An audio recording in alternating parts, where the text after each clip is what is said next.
What are the early warning signs या symptoms हैं जिनको या किस एज से आप बच्चे को असेस करना शुरू करें?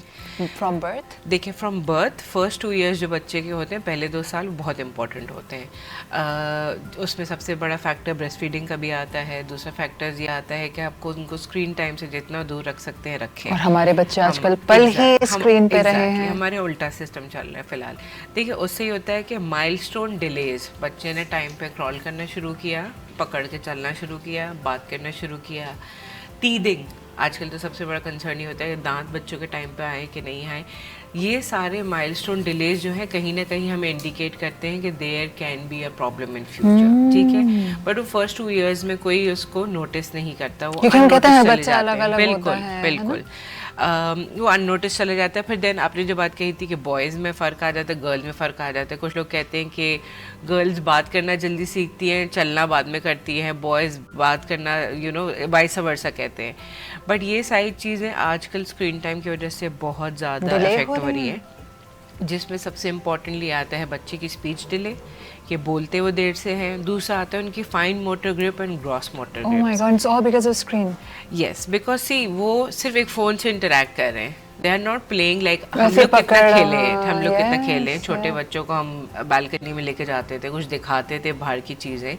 Even if there eye sight is not that sharp at that point, वो देख तो रहे होते हैं कि आखिर हो क्या रहा है। ठीक है ना, कोई जा रहा है, आइसक्रीम वाला आया हुआ है, पॉपकॉर्न वाला आया हुआ है, में पत्ते हिल रहे हैं, चिड़ियाँ उड़ रही हैं। उनकी 5 सेंसेस जो है वो कम्प्लीटली एंगेज हो रही होती हैं। इसी वजह से उनकी fine motor skills and gross motor skills, बड़ा ग्लास पकड़ सकते हैं नहीं, छोटी बॉटल पकड़ सकते हैं कि नहीं, वो एज के साथ साथ डेवलप होती है। तो यानी कि पेरेंट्स के लिए एक तो देख के शादी करेंगे कौन क्या क्या इनहेरिट करेंगे, दूसरा आपके बच्चे को 2 साल तक strictly no screen. By the way, screen is strictly no screen should be till 15 years of age. My goodness, and our children are growing up on that. According to new research, 15 years of age तक बच्चों के पास phone नहीं होना चाहिए। I can understand कि बच्चों का school में पेयर प्रेशर होता है और चीज़ें होती हैं। Not only that, अभी तो क्लासेस आधे असाइनमेंट्स आर ऑन स्क्रीन। बिल्कुल, बट गेमिंग हर सब चीज़ें हैं। सो अभी बात सारी सिर्फ ये है कि स्क्रीन टाइम बहुत कंट्रोल्ड होना चाहिए। अब 2 साल तक। अब आ जाते हैं डेवलपमेंटल डिलेज। क्या क्या चीज़ें हैं जहाँ पे पेरेंट को अलार्म होना चाहिए? सबसे पहले अगर हम 3-4 चीज़ों को कंसर्न में रखें, आजकल ऑटिज्म बहुत कॉमन है, तो उसकी सबसे बड़ा इंडिकेटर होता है कि आपके बच्चे आपको आई कांटेक्ट दे रहे हैं कि नहीं दे रहे। और अगर दे रहे हैं तो can they hold it more than 3 seconds 4 seconds. आपका बच्चा आपको आई कांटेक्ट दे रहा है कि नहीं दे रहा, स्पेसिफिकली पेरेंट्स को या जिस घर में वो रहता है। बच्चा आई कांटेक्ट नहीं दे सकता, ठीक है, उनके लिए मुश्किल होता है, उनके लिए डिफिकल्ट होता है फोकस करना, किसी से फेस टू फेस देख के सोशली बात करना, तो उनके लिए मुश्किल होता है। दूसरी आजकल कॉमन फैक्टर्स में हमारे पास है स्पीच डिले। स्पीच डिले में ज़्यादातर हम ये नोटिस करते हैं कि बच्चा ड्रूल कर रहा है कि नहीं कर रहा है, उसकी एज क्या हो गई है। हो सकता है कि उनके कोई स्पीच इशू नहीं हो सकता है उनके सिर्फ जॉ मसल्स वीक हो। दूसरी चीज़ ये होती है कि कहीं ना कहीं उनकी हेयरिंग इफेक्ट हो सकता है, उनको सुनाई सही से ना दे। तो उसमें कभी भी किसी डॉक्टर को जाके एक कंसल्टेशन लेने में कोई हर्ज नहीं है, कोई मसला नहीं है।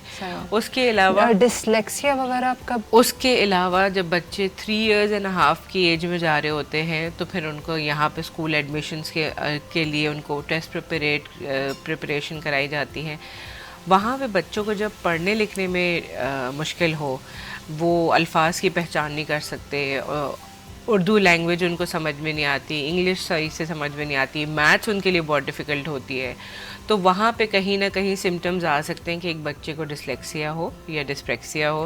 डिसलेक्सिया में भी बहुत सारी किस्म है, जैसे कि डिसकैल्कुलिया है, स्पेसिफिकली फॉर मैथ्स कि आप मैथ्स में कमज़ोर हैं। डिस्पेक्सिया है, इसका मतलब ये है कि आपको रीडिंग करने में मुश्किल होती है। डिसग्राफिया आपकी फाइन मोटर स्किल्स और ग्रॉस मोटर स्किल्स से अफेक्टेड होती हैं, तो वो आपको राइटिंग में डिफ़िकल्टी करता है।